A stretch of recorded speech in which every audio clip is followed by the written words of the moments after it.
Good morning again, everybody, and welcome again to the National Press Club. I am still Allison Fitzgerald Kojak, again, the 112th president of the National Press Club, and I am a correspondent at NPR News. We have a great program this morning, and we invite you to follow along on Twitter at Press Club DC with the hashtag NPCLive. In most races, securing the rank of 9th place won't get you anywhere near a podium. But with more than 20 Democrats seeking their party's presidential nomination, breaking into the top 10 is pretty good. And it's certainly worthy of a spot here at this podium at the National Press Club. Our guest today, Minnesota Senator Amy Klobuchar, has served in her state on Capitol Hill since 2006. She's considered one of the more moderate voices in this crowded Democratic race. That means she has a plan to address climate change, a $1 trillion infrastructure plan, a $100 million plan to address substance abuse, but she's not promising everybody free college or Medicare for all. And for the journalists in the room, the senator has ties to our profession. Her father was a reporter and columnist for the Minneapolis Star-Tribune for more than 3 decades. Do we have a Star-Tribune reporter here today? Hello. So I'm sure we have a lot to talk about this morning, so please join me in welcoming to the National Press Club Senator Amy Klobuchar.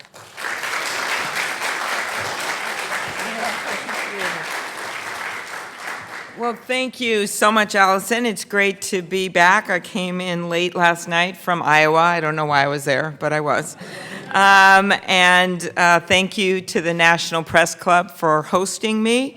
I've been here several times before, including as the keynote speaker for the event commemorating the election of your new press club president at the time, Alan Bierga, Minnesotan. And I remember 3 things well about that event. The first, it was in the middle of some really bad DC weather, and somehow I made it in for the speech in the middle of a snowstorm, which is not new for me, but I didn't have 4 inches of snow on top of my head. Second, the musical entertainment was Bob Schieffer playing with the local country western band Honky Tonk Confidential. And third, in my talk, which was a humorous speech, I noted that Bierga was ushering in a new era. Press club presidents who were not only outstanding journalists, but whose name, in this case, Alan B.J.E.R.G.A., if played right, garnered more than 160 points on the Scrabble board. For the record, you may be surprised to know that in Scrabble, the name Amy Klobuchar actually scores more points than Pete Buttigieg. Not that I'm competitive, but it is 28-19. There's an app for it. You can check it out. So, on to the first 100 days. Now that phrase, 100 days, has become ubiquitous in presidential politics. Generations of candidates have made promises about what they'll do in that time frame. And generations of journalists have conducted analysis about what actually got done during that time frame. But sometimes I think we forget about where that concept came to begin with. It was Franklin Roosevelt. So we all know why those first 100 days were so important back then. In 1933, there was, of course, a crisis. But it wasn't just a crisis of economics, it was also a crisis of confidence, a crisis of trust. Because FDR was well aware that when he was sworn in as president, people had lost their trust in the government. And they didn't think the government would come through for them. They didn't think that Washington would make things better for them. FDR was determined to earn back their trust. Right away, he laid out a bold plan to take on the crisis of his time. He got that as a leader, you have to set a new tone, a new sense of leadership, as well as advocate for long-term changes. He foresaw that the people needed to move forward for the long haul, but they also needed to see a change in the short term, right away, to even start considering the end of the year or the end of 2 years after that. He had to convince the nation that the government had their backs and that there was hope. Today, we need a new 100-day plan for America. This time, it's not only about long-term economics and how so many people aren't sharing in our economy's prosperity. It is also about our very democracy. It's about common decency. It's about how we govern and how we treat each other. Because when parents don't want to show their kids what the president is saying on television because it's just too embarrassing or not appropriate, we lose confidence.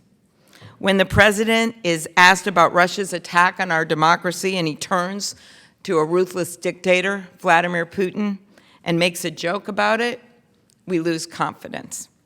And as we gather in this room, where we don't just tolerate the First Amendment, where we embrace it, when we have a president who wakes up and tweets whatever he wants every morning, including this morning, but still doesn't respect the amendment that allows him to do it, calling journalists the enemy of the people, well, then we lose confidence.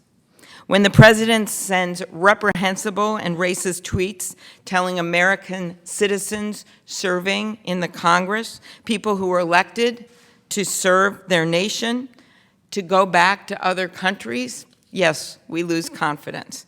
You see, all this tears at the fabric of our country and weakens the institutions that have made America, America. And this is not just about the rhetoric. The president has used the power of the presidency to advance a mean-spirited agenda, sometimes to invigorate his base at the cost of sound policy, sometimes to distract the country just for the sake of making news and controlling the day's press coverage. We saw it when he tried to add a citizenship question to the census in an effort to undercount immigrants and people of color.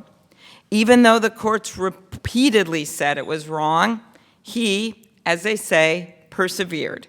And while he ultimately failed, he managed to get a whole lot of press coverage in the meantime. We saw it when he cut funding for Planned Parenthood and put women's health at risk. We saw it when he proposed cuts in funding for Medicare, Medicaid, Social Security, and programs that help Americans afford their heat in the winter. We saw it when he tried to kick dreamers out of this country when it's the only country that they've ever called home. We saw it with the threats of the raids this past weekend.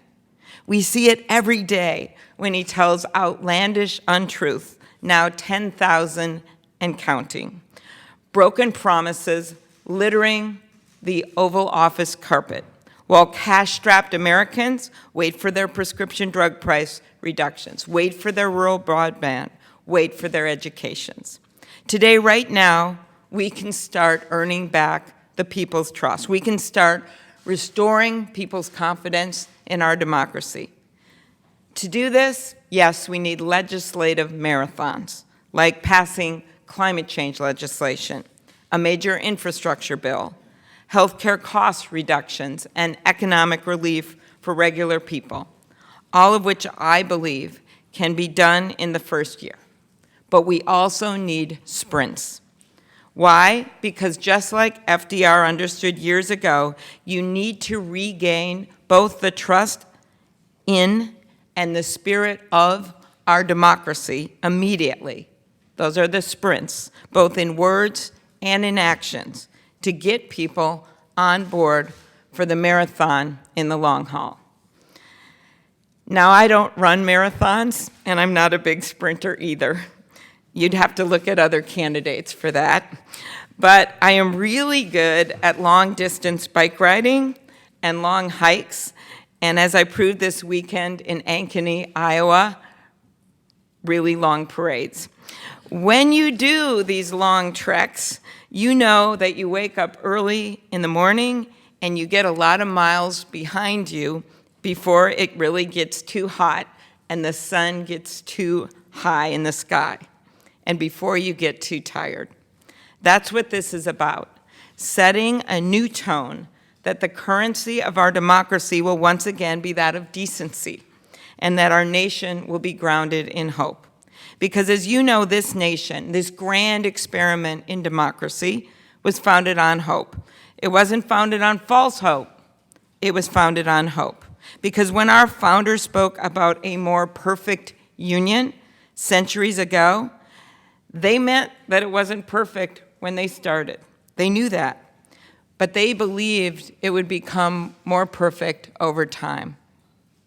And each generation of Americans has an obligation to make it more perfect to meet the challenges of their time. This is what I mean. When Donald Trump inherited an economy grounded in the resilience of our workers and our businesses who had led us through a really bad downturn, his obligation was to meet the challenges of his time. Immigration reform, climate change, doing something to advance workforce training, doing something to make for more shared prosperity, to make our country stronger, to reduce healthcare costs. You know what those challenges are. His obligation was not to gloat, and it was not to rest on the laurels of others. It's something that every small business owner knows. If you develop one successful product and it keeps you going strong, she doesn't stop there. You look for the next product, for that next year, for that next decade. It's something every restaurant cook knows when he comes up with a new recipe. And it's something every parent whose child comes home with a good report card knows. You don't say, wow, you did so great for a fourth grader, and now I don't have to worry about you for 15 years. No, we rise to the challenges of our time. That's what leaders do. This is especially true of our nation, which has been a nation that always strives for a more perfect union. But we do it as a country that has been cradled in community, as a people with different but shared stories, as a place where ordinary people do extraordinary things every day. And that's why I have announced a plan to take over 100 actions in my first 100 days as president, because I believe we can reverse the worst abuses of this president. I believe we can return to the path of progress and once again be a nation governed not by chaos, but by opportunity. And I believe we can restore confidence in our government and our democracy. What do? Well, first, of course, we will get major bills introduced in the first 100 days. And as president, I'll make sure we get them passed. I know how to work with Congress to get the job done. My priorities, I've mentioned many times: climate change legislation, a major infrastructure package, comprehensive immigration reform, with the very clear goal of getting it done in the first year, something both Democrats and Republicans have supported many times in the past. Prescription drug legislation, legislation to reduce health care costs, and making sure that all families have a fair shot in today's economy. I have found success in working in Congress. In the United States Senate, I've passed over 100 bills where I've been the lead Democrat.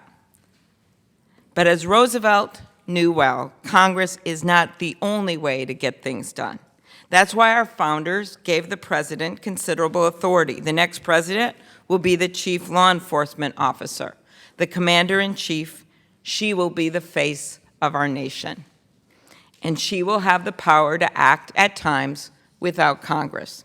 But let me answer your question before you ask it, daughter of reporter. And that is that when I use executive power, when Congress refuses to act, I pledge to you that I will do it in a way that is consistent with the rule of law. Because I believe, just as our founders did, in the separation of powers. Our system of checks and balances is essential. The Trump administration has ignored these checks and balances. Instead, Donald Trump has pursued his divisive agenda by undermining our democracy and exploiting executive power. So my first 100 days, in that time, we will restore that balance. But at the same time, we will not wait for Congress if we don't have to. We will move our country forward if we can. But when I act, I will respect our laws and our democracy and our country. The next president can and must immediately take action using the authority granted to her by law. Because in this time of crisis, we can't wait. We can't wait when the foundations of our democracy are cracking. We can't wait when our nation's social fabric is fraying. And we can't wait when Americans live in fear because of who they are or what they look like or where they come from or who they love. So yes, my 100-day plan includes things that we can do right now without waiting on the Republican leaders. You know, a lot of candidates have a lot of plans. Me? Well, I have big, bold plans, yes. But I've also given myself and our Congress and our nation deadlines. And as you know as journalists, there is nothing better than a deadline. Once elected, I will ask that the American people join me in taking on these first 100 days with a sense of urgency. This is, in fact, a to-do list bigger than any Post-it note on a refrigerator. But it is a list that, when completed, will help the very people that have those Post-it notes on their refrigerators. And it is doable so long as I bring the country with me. So here are just a few examples, and you can see all of these examples, which is a living, breathing document. We've been adding a few things to it along the way on our website at amyklobuchar.com. But here are a few examples of what you will see from me in my first 100 days. On day one, we will get back into the International Climate Change Agreement and restore the Clean Power Plan and work to bring back the gas mileage standards. Those are things you can do without passing a law.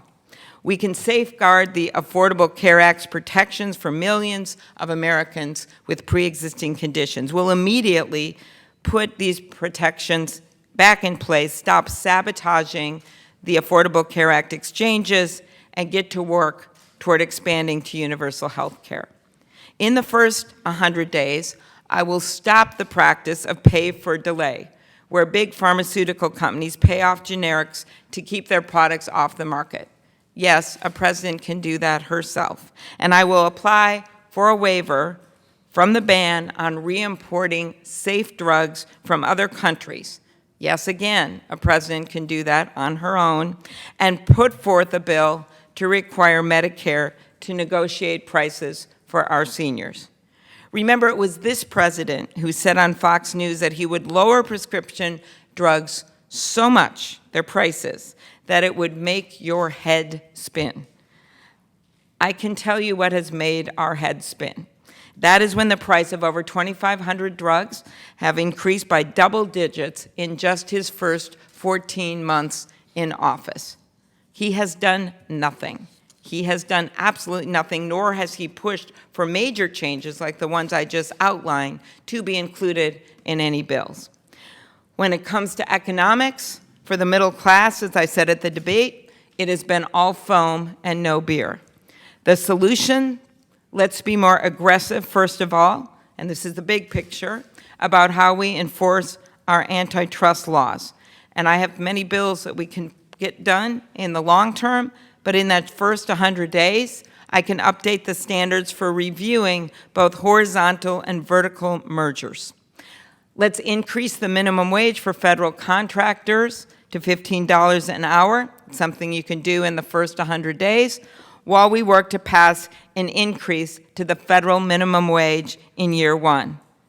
Let's expand apprenticeships and put our country on the path to doubling the number of apprenticeships within 4 years. We know where all those job openings are, and this is one good way to fill them. We can close the tax loopholes and encourage companies to encourage companies that try to send job overseas to bring them back. We can also overhaul major parts of that tax bill that just passed, the regressive parts of that tax bill. That's going to not be able to get done in the first 100 years, but closing the tax loopholes on the companies that are putting the money overseas, that can be done in the first 100 days. We can put back in place policies aimed at addressing racial disparities in education, healthcare, and our economy. We can protect a woman's right to make her own decisions about her health care and end the domestic and global gag rules and ensure funding for Planned Parenthood. When it comes to infrastructure, I will get that bill introduced in the first 100 days and get it done by the end of the year. Both Democrats and Republicans have been waiting throughout this administration to see a major infrastructure package. 2 years and 7 months later, since the president won his election, we're still waiting. We still have bridges that are crumbling, schools without heat, faucets we can't drink from, and levees breaking apart. And yes, he said that in front of the whole nation on election night, that he was going to fix that.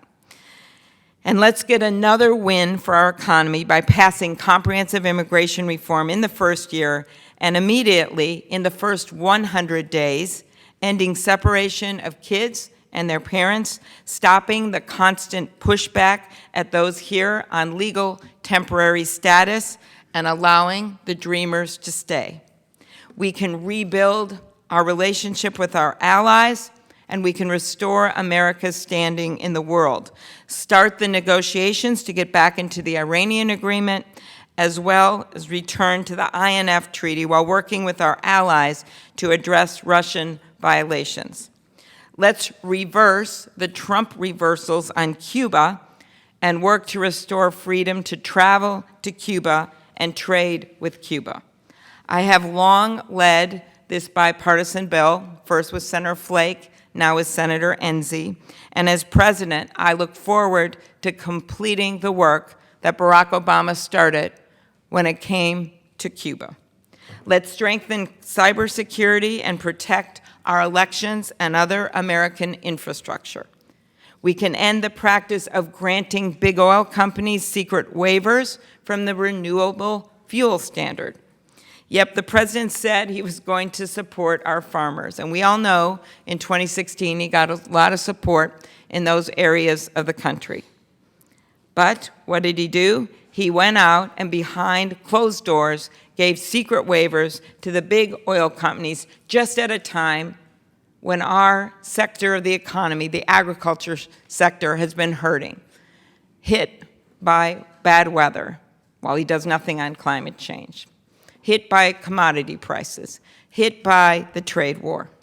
In my first 100 days, I will also implement gun reforms that are long overdue.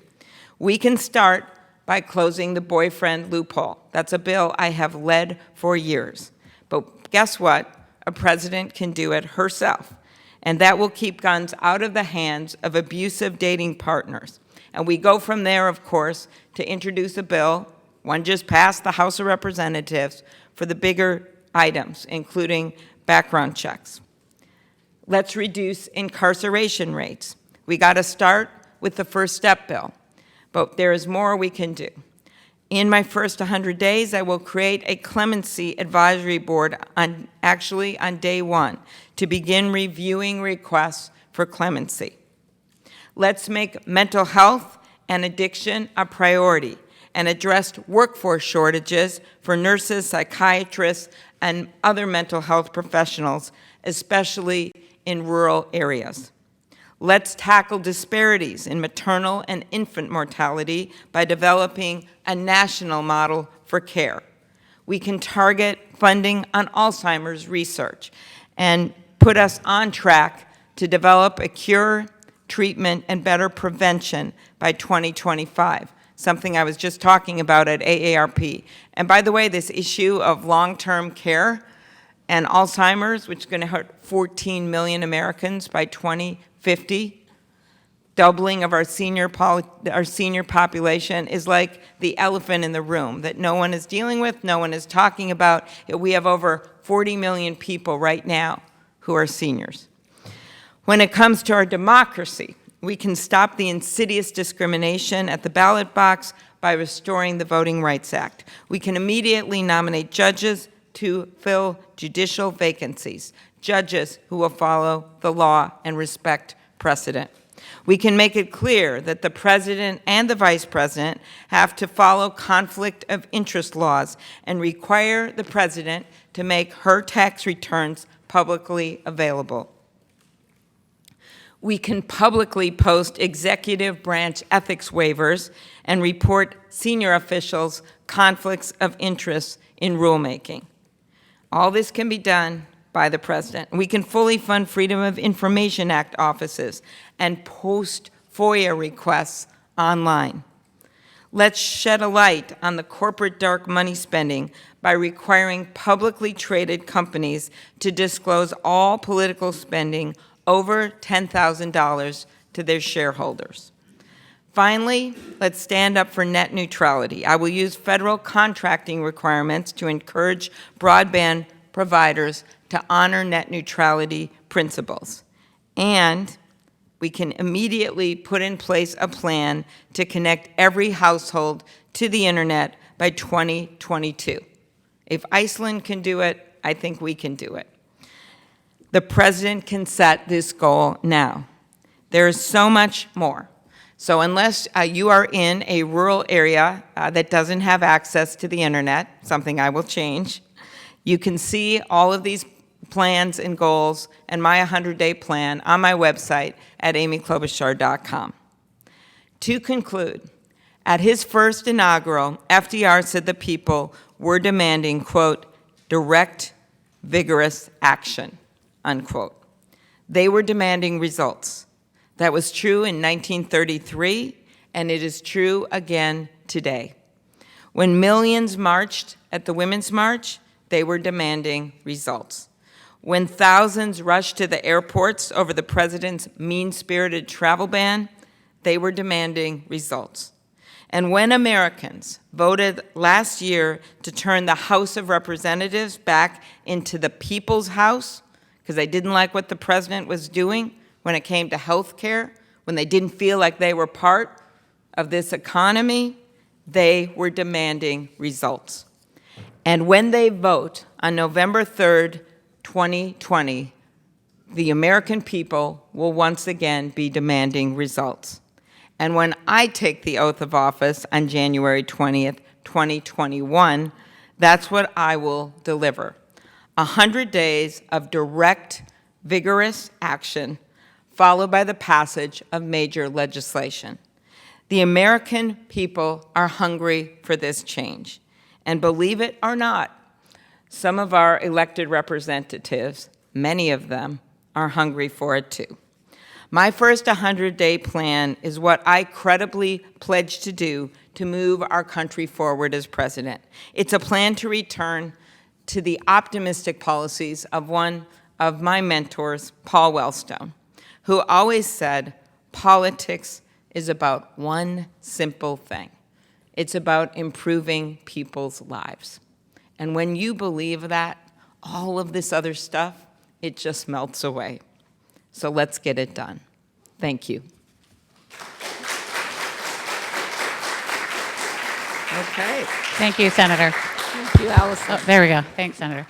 Very nice to have you here. I have never heard a presidential candidate mention fully funding FOIA offices. You're really playing to the room here. Well, no, it is, first of all, I'm on the Judiciary Committee, so I have heard, we've had hearings about this and some of these problems. And I also believe one of the things when you have a president that has said, I think it was the Washington Post calculation, over 10,000 lies, I think transparency is going to be pretty important for a new president, that you get the truth out there, that people are able to figure out what's going in the government, and that's just got to be a cornerstone when you have someone following someone like this, that people feel like you're looking them in the eye and telling them the truth, and that's something I have always stood for. I'm known as being blunt. I think people saw, the American public saw during the Kavanaugh hearings, that I'm someone that is straightforward and believes on calling things as they are. And I think that's what you need. And that's why, while it sounds like an esoteric subject, it is something that we need to do if we're going to bring trust and transparency back in our government. I will go to the questions from the press in a moment. I'm going to take one first, but again, wait for the microphone and state your affiliation. You mentioned comprehensive immigration reform and ending family separation in your first 100 days, but if you do enter the Oval Office on January 21st, 2021, 20th, you'll also be faced with detention centers across the South full of migrants who have come here. What do you intend to do about that physical reality and also the flow? What is sending people to this country? So a few things. I was actually on this weekend and talked about this. I want to just step back a little. So I think that what Donald Trump has been doing here, and I think it's most obvious with the raids, if you are going to actually go after bad guys who are security risks, who are actual security risks, who are in this country, why would you tell them about it a week ahead of time? Okay, that's usually not what you do. So I don't really think that was his focus. I think his focus was on scaring people, scaring immigrants that are here, scaring the public, and trying to switch the news coverage so that would be covered. I think he thought probably Director Mueller's testimony was coming up, so he was going to do this. This is the kind of thing that he does all the time. He picks something out, and he wants you guys to cover it. And usually you comply, all right? I don't blame you. He's the President of the United States, and he says outrageous things. But in a campaign, it's going to be very clear when he keeps doing that, and you've got to have a candidate who's going to call him out on it. He's using these people as political pawns. I truly believe that's what he's doing. When it comes to the border, I see it as part of the same. He has created chaos at the border, and he wants that chaos. He wants it because it makes his base invigorated, and it also distracts people every day from talking about the things that we should be talking about, which is reducing the cost of pharmaceutical drugs, something he promised, which is a huge deal for so many Americans that he hasn't delivered on. Long-term care, Alzheimer's, all of these things that I've mentioned today, infrastructure, affording college, bringing down health care premiums. Nope. Instead, it's more chaos. So what I would do is this. First of all, passing comprehensive immigration reform, that's not just a fairy tale anymore. It passed the Senate with significant Republican support. The House stays Democratic. You can get this done no matter who's in charge in the United States Senate. Why? We know that that agreement was something that the Chamber of Commerce supported, as well as the AFL-CIO. I'm talking about the 2013 bill. That was an agreement with this path to citizenship that was supported by the migrant groups and the Farm Bureau and the Farmers Union. This was a widespread agreement that was very detailed. So that's why I know that there are people out there who want to get this done even more urgently. Look at the Dreamer deal. It was led by Mike Rounds and Johnny Isakson, not exactly flaming liberals, okay? Because they understood the needs in their state for workers, and what we had back when we passed it last time have been even more exacerbated in terms of needing workers in our fields, on our farms, in our factory floors, in terms of getting new ideas in small businesses, workers in our hospital industry, workers in our nursing homes. So But what about immediately specifically the you men in can Las do, Vegas? no, I'm just telling you, you want the chaos of Donald Trump, you got to step back, because how you solve it is not only with more chaos, you solve it with long-term solutions that the American people have to listen to. I think immediately you can start allowing asylum in the countries themselves. That was a partial policy that the Obama administration had that the Trump administration reversed. I think that would be helpful. I think you can work to stabilize the situations in those countries by working with our allies. The reason comprehensive immigration reform is helpful in a big way for that is that it brought the deficit down. This is the 2013 bill, but the CBO score by $158 billion. That's why Grover Norquist made it one of his top priorities that year. $158 billion. Even a small amount of that money could be useful for upgrading some of the security at the border and putting the money where we actually need it, and also for helping with those countries in the Northern Triangle.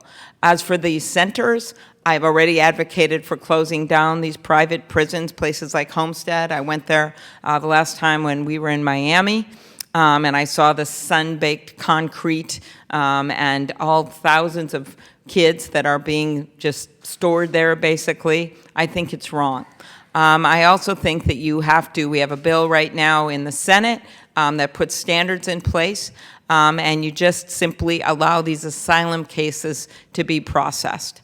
And that's not happening right now because we don't have the personnel to do it. So he's done things that bring more people up the border. I think my policies would stop some of that stem. Clearly it would. You'd set a date for a cutoff date when it comes to a path to citizenship. And then you improve the conditions and you allow people to seek asylum.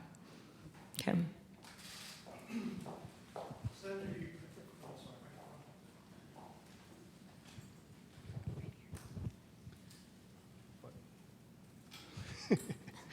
You talked about the chaos. Can you say your name and? I'm Jim Spencer. I'm a Washington correspondent with the Minneapolis Star-Tribune. You talked about the chaos that the president likes to create. He created a lot of chaos yesterday on the South Lawn, and we did write about it. But you've posited yourself as a moderate candidate, and the president's statements seem to be pushing Democrats toward having to embrace people who are on the very far reaches of the party. And I'm specifically going to ask about Ilhan Omar, who is part of our state. Are you worried that your, I guess, need or feeling that you have to support Ilhan Omar is going to sour you with some of the moderate people that you're going to need both to get the nomination and especially to be elected in the general election? First of all, what the president did and what he said was racist, and you've got to call it out when people do that. And by the way, it wasn't just Democrats calling it out. There are a bunch of conservatives and conservative commentators who have actually called it out as racist. So you can't just let it go when he does these things. But I think your point is this. He does these things because then he wants to dominate the news coverage with that discussion. So as president, first of all, I'm not going to be doing that, duh. But when he does do these things now, I think you have to make your views known, and then you have to continue stressing, as I have done today, what the American people really want to hear from us about, what they really want us to get done. That's what I think this is about. And I was very interested in the tweet he sent out today, only because it got to a different topic, where he said, if you're not happy in this country, you should leave. That gets us to a different level of who has to leave. And I actually said this morning, well, that means that this president would have to be deported on day one of his administration. A happy warrior he is not.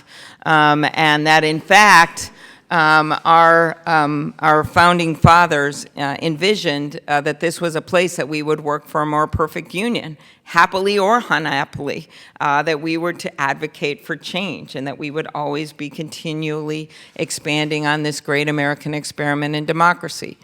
So again, I think that he is going for this so that the discussion lands there. I think it is the right thing to do to say that you can't tell people to go back to a country when they are American citizens. No, you can't do that. And that he's doing it for racist and divisive reasons. And then I think the third thing is that we have to continue calling him on what he hasn't done. All these broken promises, time and time again. Do you have it? Sorry. There you go. Hi, I'm Yawen. I'm a reporter from Shenzhen Media Group. So my question is, in current U.S.-China bilateral tension, so how do you evaluate the Trump's administration's China policy, and what is the appropriate China policy, as you can suggest, in your first 100 days? Thank you. Okay, thank you very much. So I think we all know the issues with China, the way they have manipulated their currency, the way they have stolen intellectual property, and the way they have subsidized industries. That isn't the right for the rest of the country and for our global economy. Those things are very, very wrong, and they have put us at a disadvantage. So of course it was time to push at China. I know this in my own state with the effect of steel dumping. Now, I can use that as an example because when that steel dumping was running rampant, I actually brought in President Obama's Chief of Staff, Dennis McDonough, up to northern Minnesota, met with the workers, met with the people up there. This is on iron ore mining.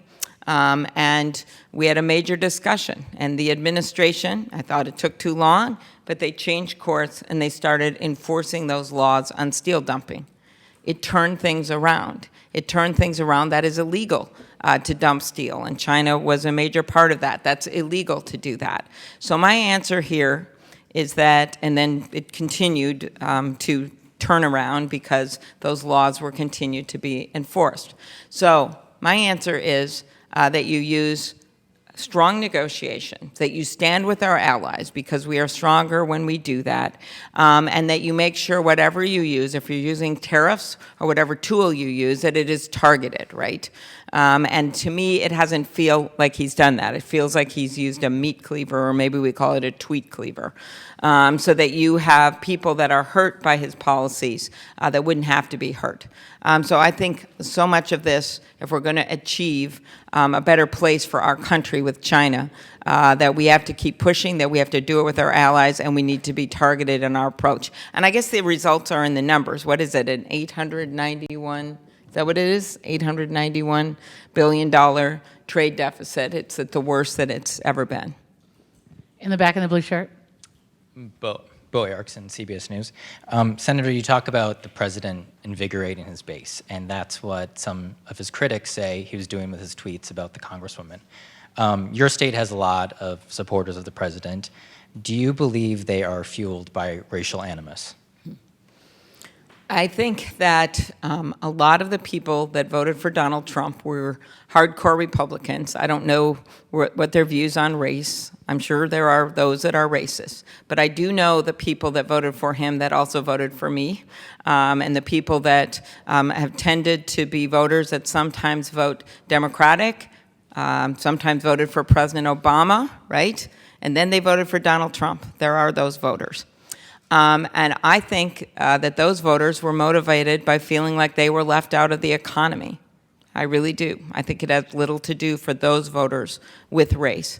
I think that they felt like they didn't see this shared prosperity, that it was still hard for them to send their kids to college, or that, you know, they see the price of insulin go up from $18 a vial in their lifetime to $1,200 a month, to the point where I brought to the State of the Union a woman named Nicole Smith Holt, whose son was a restaurant manager in a suburban restaurant in the Twin Cities. And he had aged off his parents' health care, and he couldn't afford the insulin. He was diabetic, severe diabetic, and he started rationing it, and he died, right? When you are someone that have experienced this and you think, I need hope, right? This happened after Donald Trump was in, by the way, but there are plenty of people that felt like that before that 2016 election.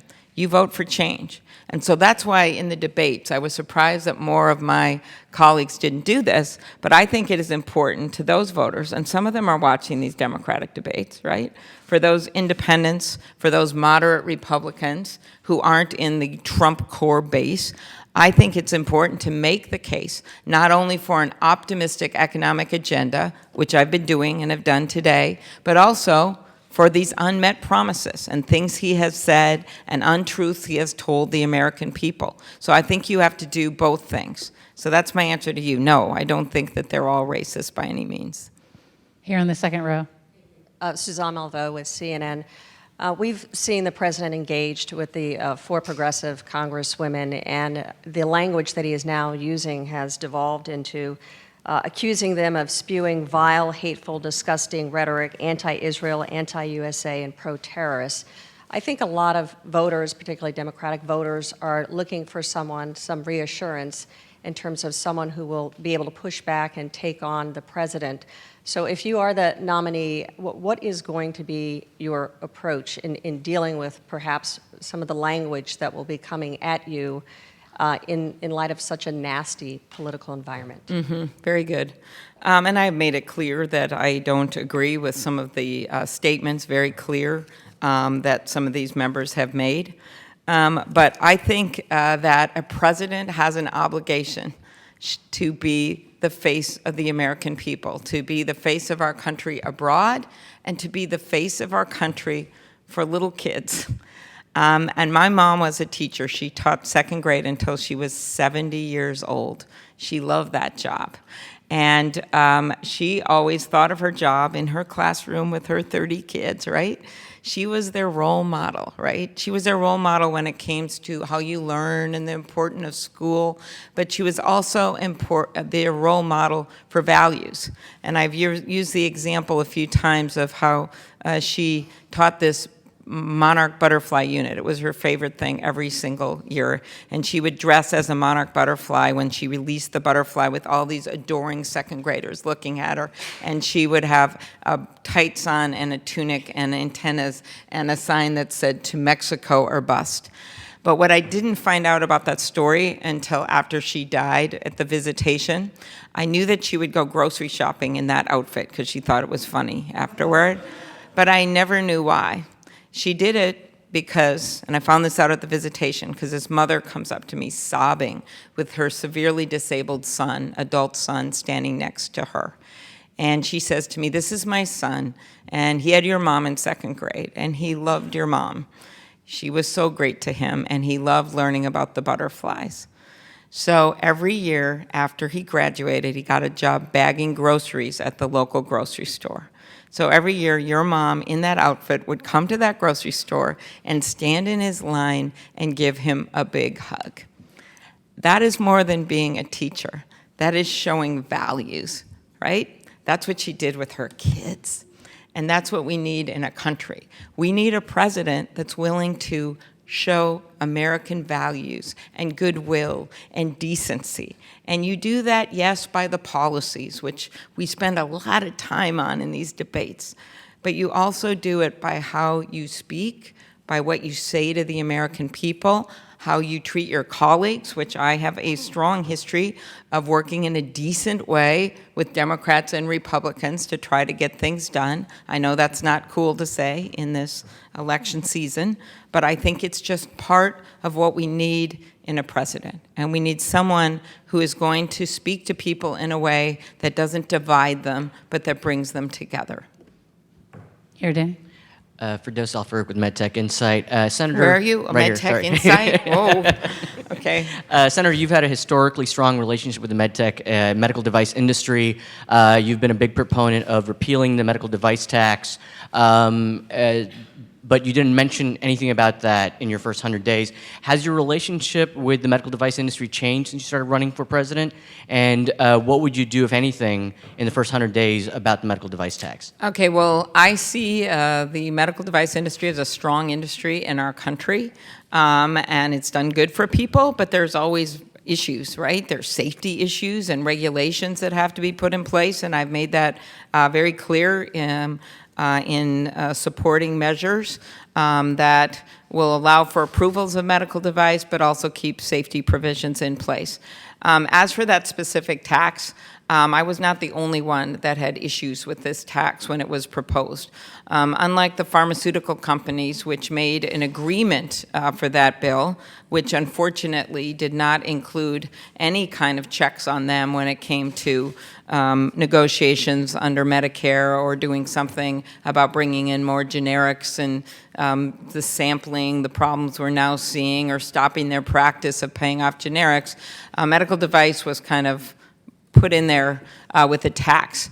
And it didn't seem like it was very well thought out, the amount. And so if you remember, just as an example of that, I think it got reduced in half, just like that, after it had been proposed. Then we started going into that tax, and I think people started realizing, and by the way, I'm not the only, there were a number of people that have voiced problems with this because it's essentially a tax on manufacturing. Senator Warren was opposed to this tax and was one of the issues she raised when she was running for U.S. Senate in her first race, and was opposed to that tax. Simply because it is a tax on manufacturing. So I don't think I would take, any kind of action in the first 100 days, but I continue to believe that it should be suspended, that it should be repealed, and I think that it could actually be done even before I become president, and it's currently suspended. Okay, right here. Sam Mintz with Politico. Where are you? Oh, there you are, good. Your, Voice of God back there. Your infrastructure plan would be paid for by an increase in the corporate tax rate, among fixing loopholes, other things. Do you think that's politically realistic, and why did you choose to take that approach instead of using a user fee like the gas tax? Okay, well, I think everyone knew when that tax bill passed, the one that had all the errors and everything in it, that they're still trying to fix. I think everyone knew that that tax rate went way lower than anyone thought. And the plan for years with Republicans, at least the ones I know in the Senate, was when this tax reform came, that would be an opportunity to get infrastructure done. And the numbers tossed around at the beginning, even with the business community, to bring the tax rate down, and I did support bringing the tax rate down, but nowhere near to where it went, were numbers around 25% or 26%. They probably didn't like that as much, but that one, or 24%. And instead it went all the way down the corporate tax rate to 21%. Okay, so if you even bring it up to 25%, that is $100 billion for every point over 10 years. So that would get you $400 billion right there. The reason I tied it into that is there'll be a tax bill by the end of that year. I don't think you can get this infrastructure package done, in those first 100 days. You can get it proposed, but not done. And there are many members because of the rural infrastructure needs with water and sewer. I know those aren't always glamorous, but they're big needs with water and sewer, with roads, with the issues that we've been having with the electric grid and other things, levees bursting in places like Iowa, issues in Nebraska that we've seen with the flooding, that there's just a lot of buy-in to want to move forward with infrastructure. So what you do is you tie that infrastructure package in with tax bill and you move to get it done. And I think it is a smart way to do it. I would add the other pay-fors I have in there is the $150 billion you get back by going back to the international tax rate the way it was instead of this average rate, which is something I could do on my own. And then the other two are bipartisan bills.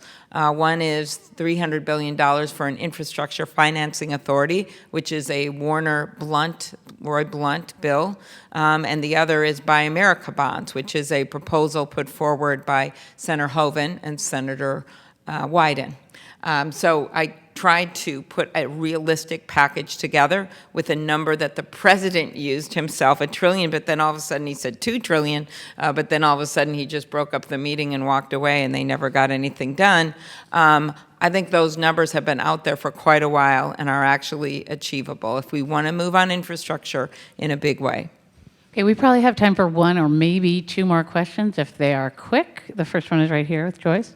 Hi, Senator Joyce Frieden from MedPage Today. You mentioned I'm sorry, what was it? MedPage Today. Oh, very good. Mm-hmm. You mentioned about the elephant in the room being the 40 million older Americans in this country, and so I wondered if you could talk about any plans for long-term care and your concerns about getting health care for this population. Thank you. And I think one of the issues here has been because the president has literally been relitigating the Affordable Care Act, not just in rhetoric, but with the Texas case and the focus on this all the time and sabotaging the exchanges, we have really gotten away from what is I call the elephant in the room, not the Republican Party, but long-term care. And it is long past time to update our funding situation when it comes to long-term care. When you have and by the way, this isn't to, what my position is on expanding on the Affordable Care Act with a public option and bringing premiums down and using cost sharing and reinsurance as well as taking on the pharma companies with the ideas that I've been leading for years. But the long-term care has to be addressed. Why? Well, now we have something like 43 million seniors. And we're going to see a doubling of that population in decades. Okay, I used to call that the silver tsunami, and then the senior groups told me that was too negative. So I call it the silver surge, all right? We're gonna have more and more people that are living longer. We're especially gonna have more and more women that are living longer. So that comes with it some benefits and also some costs. So first, let's go to the benefits. Retraining seniors. There's a lot of seniors out there that want to work, and we don't have enough people working.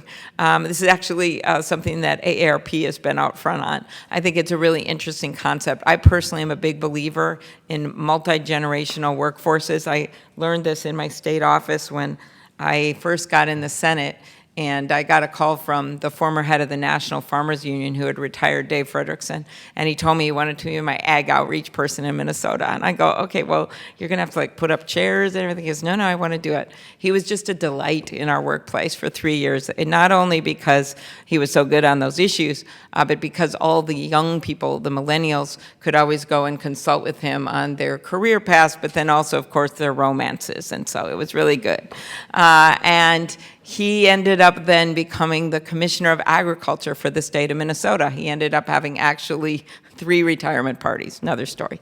And so making sure that workers can go, that we have our retraining workers, that's a benefit of having a lot of seniors, and there's obvious benefits for our country. All right, but what do we have to do in terms of the long-term care? First, we want to be flexible. More people want to stay in their homes right now. It's not like the old thing where everyone went to a nursing home. They want to stay in their homes. So we've got to set up our funding structure in a way that better accommodates that, as well as our workforce structure.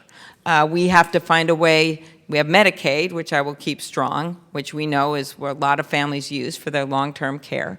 But then why not have tax credits? And I pay for this, by the way, with a tax on trust funds that are over $500,000, not for charity, but for family members. I think that's kind of just desserts. As people are aging, they set up these trust funds with their kids, and then all the money they make on it doesn't get taxed. That brings in $100 billion that you could use to help pay for long-term care in 2 ways. One is to actually directly pay for some of it with the tax credit to help people. The second is as an incentive for people to buy long-term care insurance.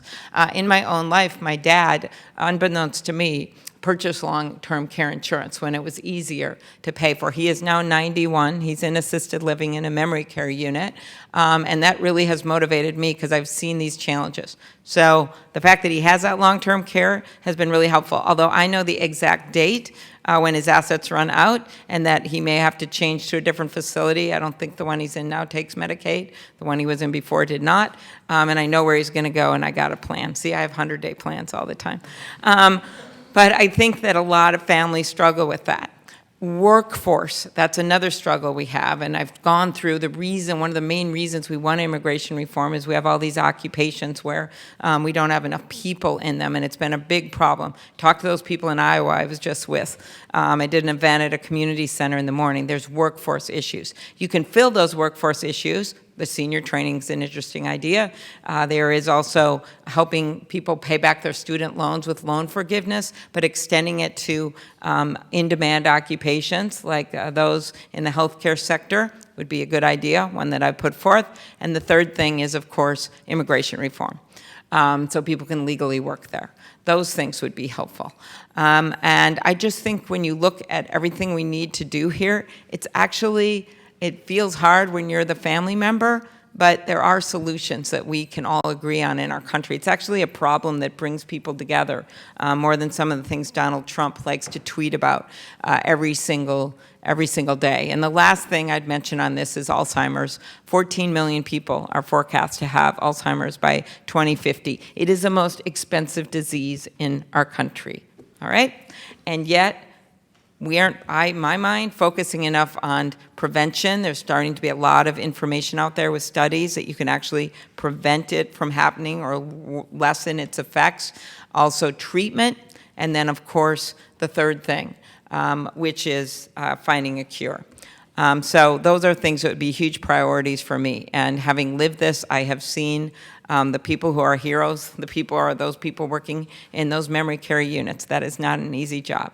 The people who are heroes are the husbands and the wives and the brothers and the sisters and the daughters and the sons who are doing the work, taking care of people who, while their hearts are still there, their minds get farther and farther away every single month. So I would stress again, the president came in with the gift of a stable economy, which came on the backs of workers and businesses that got us to this place through that downturn, the resilience that they showed. And when you are leading at a moment in time like that, your challenge is to lead, to look to the next challenges, not to just divide people to get reelected, not just to look for the lowest common denominator or what you can talk about. Go to the highest one, right? And that's these challenges we have with long-term care, with taking on these diseases. They're opportunities as well as challenges, with taking on climate change, with training our workers so we can compete in the global economy, with doing something about immigration reform, with making it sure that everyone's sharing this economy, in this economy, so that it makes the economy stronger going forward. So that is what I'm very glad you asked that last question, because it is so easy to ask the questions about his tweets, because that is what he wants every single day. Thank you very much. Thank you very much, Senator.